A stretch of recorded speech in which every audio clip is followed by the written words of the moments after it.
Sæll verð þú Jónas Kristjánsson. Sæll verð Egill. Komin í þennan þátt. Þú ert að gefa út bók sem heitir Frjáls og óháður og þetta svona eins konar starfsævisaga þín, má segja. Já.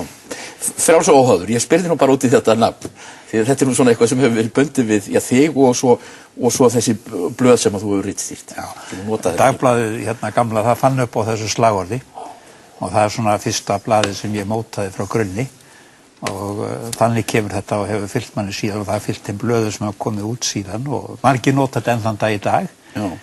Svona þetta sama slagorð og þetta passa mjög vel inn í tíman sem var fyrir 50 árum, 40 árum að þá voru fjölmiðlarnir bundnir inni í stjórnmálaflokkunum meira eða minna. Nú er komið svo stað að þeir eru hjá útrásarvíkingum en á milli hefur þarna orðið töluvert bóla sem að fjölmiðlum var töluvert frjáls.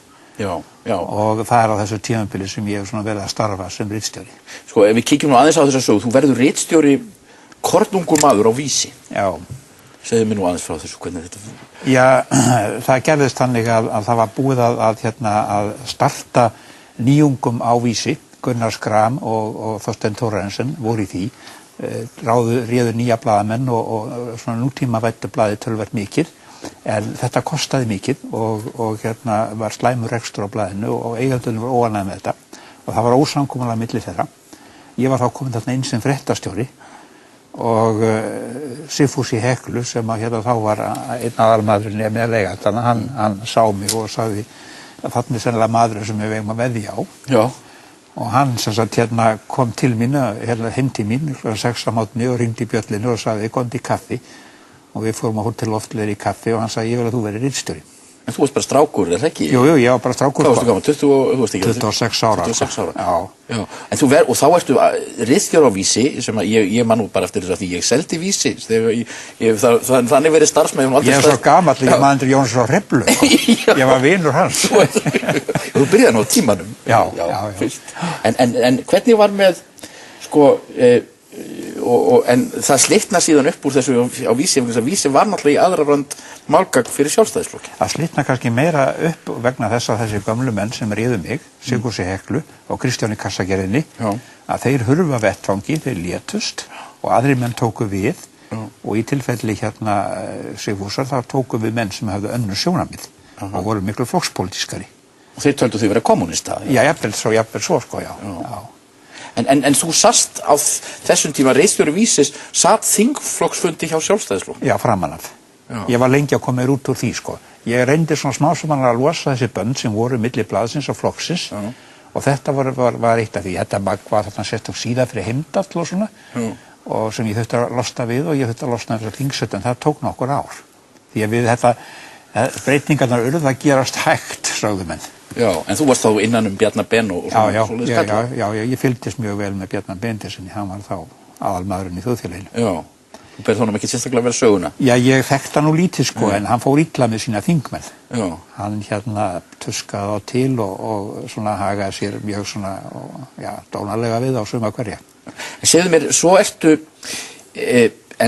ferðu á Vísi og þá stofnarðu ásamt Sveini Eyjólfssyni Dagblaðið sem að margir myndu nú kannski segja sé eitthvað mesta ævintýri í íslenskri blaðamennsku. Já, það er náttúrulega svona raunverulega stóra stundin er það að við ætluðum að stofna blað sem að væri hinn sanni rétti Vísir.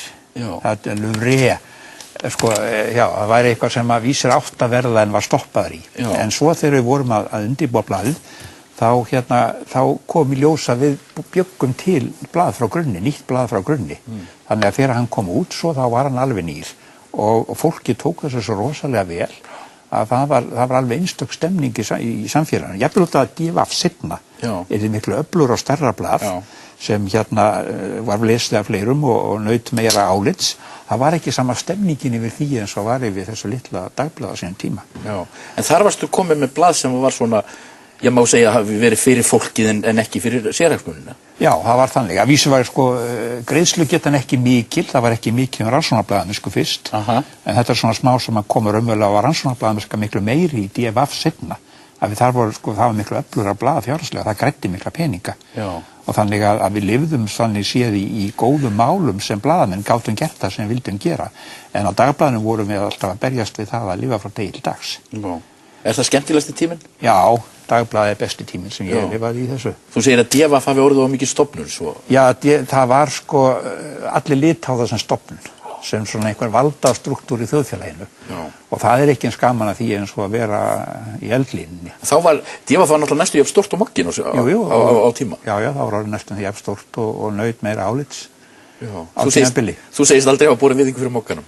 Nei, ég bar aldrei virðingu. Ég sá Moggan frá því að ég sko byrjaði ég hef fylgst með Mogganum í 50 ár. Og hann hefur ekkert versnað við það að Davíð Oddsson sé orðinn ritstjóri. Hann er bara eins og hann hefur alltaf verið. Já. Hann er mjög sérstæður, hann er ekki fjölmiðl, hann er stofnun. Já. Sem að segja okkur hvernig við eigum að líta á hlutina. Aha. Og það sem hefur breyst það bara fyrir einn ritstjóri með einn sjónarmið, kemur einhver annar ritstjóri með önnur sjónarmið, en það er sama forskriftin. Já. Það er verið að kenna okkur að hugsa. En þú hefur alltaf pælt mikið í blöðum og blaðamennsku. Já. Og svona... Í bókinn ber þess merki, sko. Ég er alltaf annars verið að lýsa sko sögu minni, en ég er líka að lýsa þeim pælingum sem að ég var í blaðamennsku svona smá saman á þessu tímabili. Já. Og hvaða áhrifum ég var fyrir, sko, bæði fyrst á tímanum og eins líka þegar ég fór að kynnast erlendum kollegum sem voru miklu lengra komnir en ég í blaðamennsku. Vissu miklu meira og voru miklu raunsæri á pólitík og annað slíkt heldur en ég var.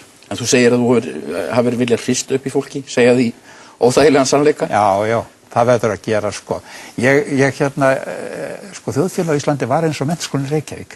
Þegar ég var þar, sko, það var bara svona dauðstofnun og eitthvað svona fólk sem var á biðstofu eftir því að vera stúdentar og það var ekkert hugsað og ekkert gert. Svo kem ég til Vestur-Berlínar og á bara 3 mánuðum þá byrjaði ég sem barn og verð fullorðinn. Af því að þá kynnist ég loksins sinnum víða stóra umheimi. Og þetta þá leit ég tilbaka og það hugsaði þennan gamla tíma að sko við vorum þarna eins og svona einhvers konar framsóknarmenn sko með mosann í skegginu í menntaskólanum og svona eru menn enn í dag þegar maður kannski er að hlusta á alþingisumræður að menn eru ennþá með mosann í skegginu og að tala einhverja sér íslenska aðstæður og eitthvað sem eigi að vera öðruvísi á Íslandi heldur annars staðar í heiminum. Þú segir eitt brýnasta verkefni þjóðanna sé að rífa sig frá klisjum og rangugmyndum. Já. Hvernig þá?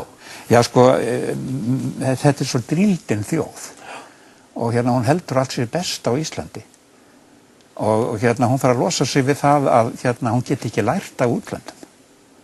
Við þurfum að læra af útlöndum. Ég læriði sko feikilega mikið þarna úti í Vestur-Berlín á sínum tíma. Ég fullorðnaðist á nokkrum mánuðum.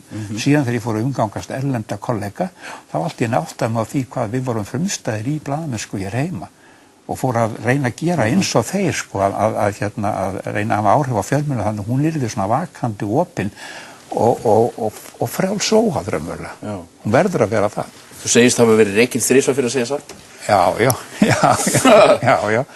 En það verður sko, þannig verður ritstjórar að hugsa sko. Þeir mega ekki sko halda í það að aðalatrið sé það að vera ekki rekinn. Að vera ritstjóri er þannig starfa, það er óhjákvæmilegt að koma upp ágreiningur og menn verða bara að taka því sem bara opnum möguleika að þeir verði ekki hér á morgun. Já. Það er bara gangur lífsins.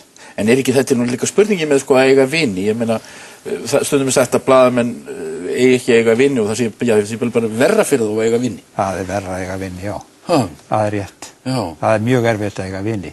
Það er miklu betra að eiga óvini. Hefur vinum þínum fækkað á lífsleiðinni? Já, ég held það, sko. Að vísu, sko, ég held að ég eigi nú ekki marga óvini. Nei. En ég umgengst ekki marga, sko, og miklu færri heldur en því ég var yngri. Það er mjög erfitt að umgangast mjög marga ef að þú ert, sko, með þannig mál sem óhjákvæmilega koma illa við ótalmarga. Já, þú varst selskapsmaður þegar þú varst yngri? Já, ég var selskapsmaður og svo allt í einu bara áttaði mig á því að það var ekki, sko, það passaði ekki. Ég dró úr því mjög snarlega.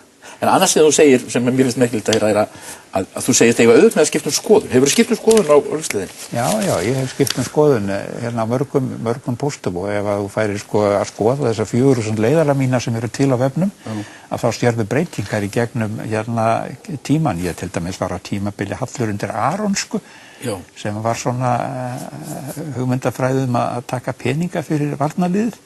Svo féll ég frá því og svona, þannig að ég er ekkert lokaður inn. Ég fannst þú vera mjög hægrisinnaður og ert kannski enn í sumum málum. Já, ég myndi telja að ég væri svona mjög ónáður sjálfstæðismaður. Ég var mjög hrifinn af Viðreisnin á sínum tíma og ég svona, byrjunin á Frjálsríkinu svona féll mér vel, en hún fór mjög fljótt út í öfgar sem ég líkaði ekki. Þannig að ég hef aldrei verið sko beinlínis vinstri maður. En þú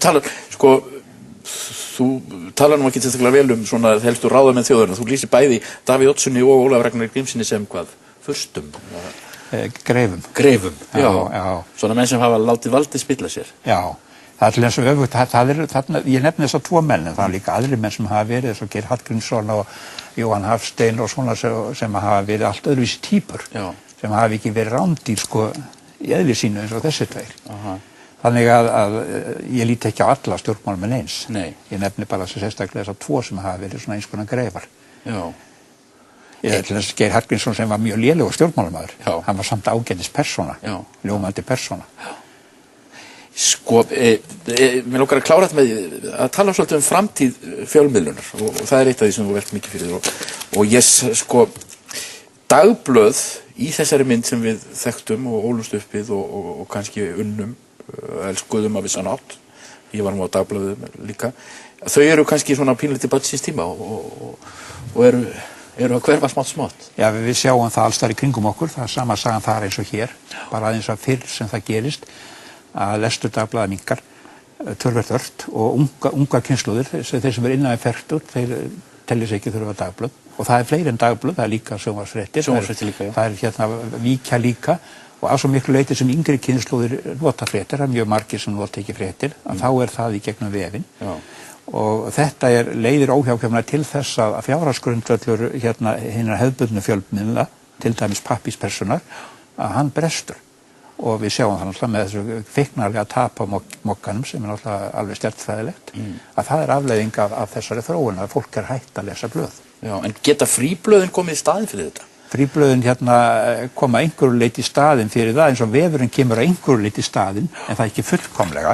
Vefurinn tekur til dæmis við allir í stjórnmálaumræðu, hann tekur við öllum fréttaskýringum, hefur þegar gert á Íslandi, ef þú fylgjast með skoðunum á fréttum og pólitík, þá lestu vefinn, ekki blöðin, en ef þú vilt hins vegar fá fréttir, þá koma þær í vefúrgáfum blaðanna.